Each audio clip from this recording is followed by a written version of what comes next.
ay kami nga pala ay may outing. Nga ba? Huy, outing. Well, pag ganito talaga namang mga summer ay hindi mawawala ang ganong klaseng outing ng family bonding nga ni. Oh yes. Ngunit bago nga pala, hi, it's me, Sayami. Oh yes, andito nga pala kami sa Mulanay. And yes, dito nga kami dadaan muna sa bahay ng aking tita, na aking tukayo nga ni. Dito na kami pinadiretso at hindi na dun sa bahay ng aking lola. Well, isa lang din naman ang gagamitin naming sasakyan na bangka. Ay mahirap daw kung doon kami didiretso kasi nga medyo maputik doon, mahirap ang daan. Mas okay na rin naman na dito sa bahay ng aking tita dahil mababantayan niya yung motor namin at hindi nga siya sasama sa amin. Well, dahil medyo maaga pa naman ay heto nga kami ngayon lalarga muna at maghahanap at bibili daw nga ni yung aking asawa ng pakwan. Ako lang sana ang bibili kasi nga bibili ako ng tubig na mineral water ng bibi ko. Ay kaso nag-aya naman tong asama ko na sasama daw siya at bibili nga siya ng pakwan. Balak pa nga sana niyang magmotor kasi sabi ko nga malapit lang naman maglakad na lang kita for the exercise na din dahil medyo maaga pa naman. Yung sabi ko nga lang na malapit lang ay heto na pala yun na nga ni kami. Bahoy. As you can see nga pala ay kasama nga namin dito si Mia at hindi naman mawawala sa outing niya.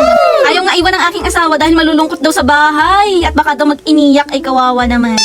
Wala nga kami makitang pakwan na maganda-ganda kaya hindi na kami bumili. Kaya dumiretso na lang kami dito nga sa Ando para naman may pandagdag ulam. Oh yes. Well, pagkatapos lang namin bumili, ito agad-agad naman kami bumalik dito nga malapit sa bahay ng aking tito kung saan nandito kami sa may dagat. Na kung saan dito kami maghihintay ng sasakyan naming bangka. At maya-maya nga lang nandito na yung aking mga pinsani na ate kong yan at saka yung aking tita ba. Well, dahil isang bangka nga lang nabanggit ko na gagamitin namin ay magkakaroon nga kami ng dalawang balik. Sila nga muna mauna dahil sila ang magluluto. At para na rin makakuha ng maganda-gandang pwesto at hindi kami maunahan dahil sa totoo lang marami mag-swimming ay paunahan ng pwesto yun malamang. Well, meron talaga kaming bangkan sarili kaso nga nila ang isira talaga at yung bangka ng aking ama ay hindi na nagagamit kaya ayun wala nang katik tapos butas-butas pa nga. Tapos naman yung bangka ng Tito Joel ko ay pinagbintangan niya. Kaya ayun, no choice tayo dahil isa lang talagang bangka ang magagamit. At habang naman sila ay mauna ay heto for the hintay lang tayo. For the flex ang kubo ng aking tituhin nga ni tamo pinicturean ko pa dito si Ate Drain ay kaganda ba yan namang dilag niya Bakit nga ako dito at ating ipapasilip nga niya ang loob at ganyan nga ang itsura niya o diba ay kaganda at heto nga hindi pa mawawala dito nga pag gusto mo nga matulog ay dito meron tulugan at kwarto baga. Abay, una na't higaan na laang ang kulang tapos kumot ay presko ang sarap matulog. Bukod pa rin sa kagandahan nga ng kubo ng aking tito ay kitang-kita niyo naman ang tanawin. Pag ikay magamuni-muni nga niya ay ang ganda ay diba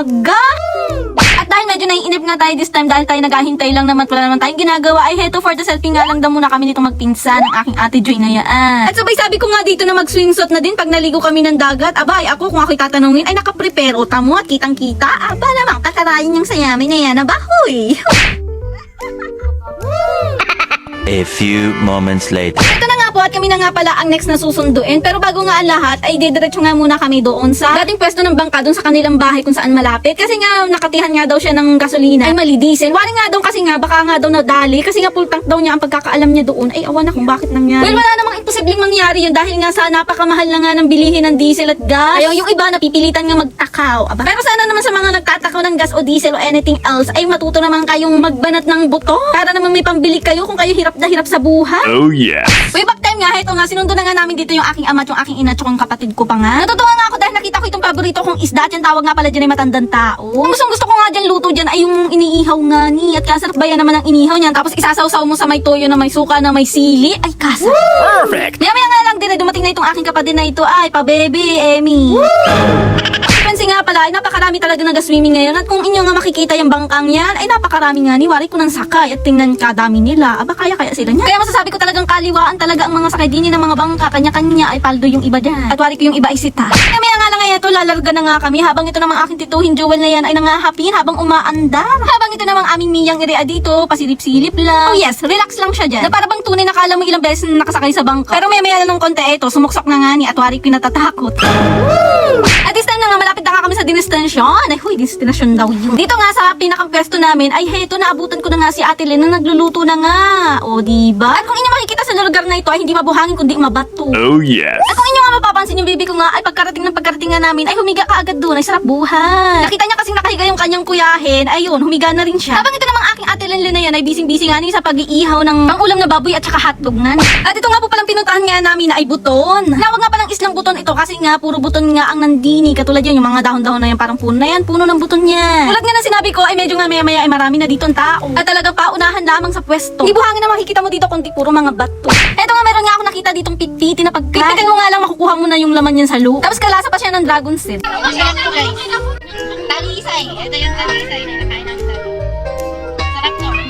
Well, ito lang naman ang ganap ko. taga-video-video nga ni lamang. Habang ito, pinagmamasdan ng napakalinis nga ng tubig. At ito nga ni, pinicturean ko nga muna yung mga nagpa-picture na yan. Ay, tsaka yan si Ate Joy. Umupo nga lang ako saglit at ito nga sa sobrang init nga, hinubad ko na nga yung pang ibabaw ko at wag katakin ako swimsuit dyan. Sabi baga naman sa kakikayan at katarayan ko, ay kita mo naka-swimsuit, ay hindi naman magalangoy nga ni. At for the picture taking lang talaga ang ganap ko, kaya ako nakaganyan. Hindi rin naman kasi ako makakaligo dahil nga sayang ang tattoo. Ay mga hindi pa naman fully healed, kaya heto, tamang panood na lang sa mga magaswimming. Well, maya lang nga ng konti, heto, magsisipagkainan na nga kami. Wala nga kaming ganong mga madaming dalang pinggan. Ay heto, dahon ng buto ng aming ginamit na pinggan, ay okay man din. Ay salapad nire, ay swak na swak, ay dag mo pa nga niyang pinggan, hindi mo na kailangan pang maghuga. Masasabi ko talagang itong kagandahan sa buton dahil hindi mo na kailangan magpinggan dahil libre pinggan na nga ni. Ay wala siya, ay na ito na, magkasalo na nga ni ulit tayo. Abakain po kayo sa mga nanunood. Kahit na ngayon ko lang na-upload itong vlog kong ito, ay kainam nga ni. 2 hours later. Tapos nga namin kumain, nagkaakitan nga kaming umakyat daw dito sa pinakamataas na hagdan na ito ay. Pero syempre, ako naman for the go kahit bagong kain pa lamang nga ni. At aba, ay kakatapos ko lang talaga kumain this time. Well, curious din naman ako kung ano yung nasa tuktok. Dulu-duluhan itong hagdan na ito. At kahit gano'ng kataas nga itong hagdan na to, ay aming aakyatin nga. Oh yeah. At habang pataas ng pataas nga, ay pahirap nga dahil pataas din ang pataas yung mga baitang ng hagdan nga ni. Kainaman ba yan naman kataas? Kaya ito para kaming mga gagambang nagapang nga ni.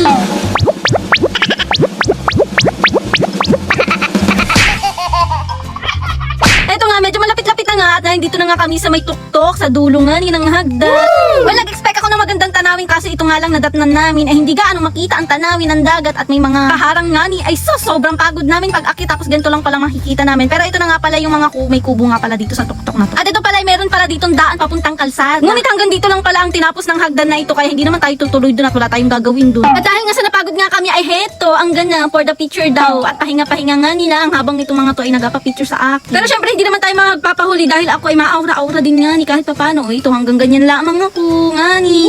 Maya lang din ay heto, bababa na rin naman na kami. At ito nga, nag-apak na nga ako dito at isang pagkakamali mo lang talaga ay hulog ka ba dire-diretso. Sobra talaga nakakapagod pagpaakyat pero pagpababa hindi naman kasi di nakakatakot at nakakaliyo nga ni sa sobrang taas pa. Matingin ka sa baba ay kataas-taasan nga. Yung feeling bang mangangatog pa rin yung tuhod mo pag makikita mo. Tapos may isip mo pat may imagine mo na pag ikay nadulas at nahulog ay gulong ka ba yan ng walang katapusan. Oh yes. Kaya naman kung inyo mapapansin nga yung aking pinsan dito, aba itagilid na tirap na nga ni. Dahil nga sa sobrang taas ang inakyat namin ay ito, pahinga lang kami. Habang kita'y mga ngain ring halo-halo nga ni sa kainitan. Perfect. At dahil hindi naman tayo maliligo ay heto, nagabasa lang tayo ng paa para feeling natin ay nag-swimming. Tamang tingin na lang nga ni sa mga naliligo, kainaman kang babae ka, napaka-arte mo. May patato-tato ka pa na laman, ayan, hindi ka makapag-swimming. Dahil hindi naman ako makakapag-swimming ay heto, for the laro na lang tayo ng drone natin, tagpalipad na nga ni nalaang ako. Nagbabalak nga ako mag-picture taking dyan sa may batuhan na yan dahil sayang naman yung aking outfit kung hindi ko rin naman gagawin niya. So kasi parang nga ang tingin ko sa drone dahil nag-world ako na baka nga ni mabangga sa mga sanga-sanga. Bala ko nga sana paliparin ito gamit nga ang aking remote control na bagong dating lamang. Kaso nga ni ang problema ay wala nga kasignal ay hindi siya makakonek sa cellphone ko baga. Kaya naman ganito ang ganap, naka-auto following lang nga ni tapos hand detect lang naman yata. O hand detect ba talaga ang dapat tawagin din eh? Ay awan baga nga ni. Basta ang alam ko ibubuka mo lang yung palad mo at bahala ka ng kung anong gusto mong gawin katulad niyan. Kahirap magpaliwanag. Well, it's just a moment lang naman namin dalawang mag-asawa at wala namang kaming ibang ginawa dyan. Kundi ang magpakit sa harap ng camera ng aking drone lamang. For the moment. Well, wala naman nagpapa-shoutout sa atin kaya wala akong mailalagay din at mailalagay. Kaya nais mong magpa-shoutout, aba ay mag-comment ka na lang dito sa aking vlog. Sa comment section nga ni. Kaya naman kung napanood mo to at nakaabot ka na hanggang ditong sa video na airing nga ni na aking vlog na gawa-gawang arian. Nais ko lang naman hilingin ang iyong suporta nga ni para sa akin. Basta huwag mo lang kalimutan mag-like and follow, share dito lang sa aking Sayami Vlog. Well, hanggang dito na lang naman at magtatapos itong aking vlog kaya salamat sa inyong panonood. Thank you very much. So, ayun lang, yun lang update ko. Bye-bye!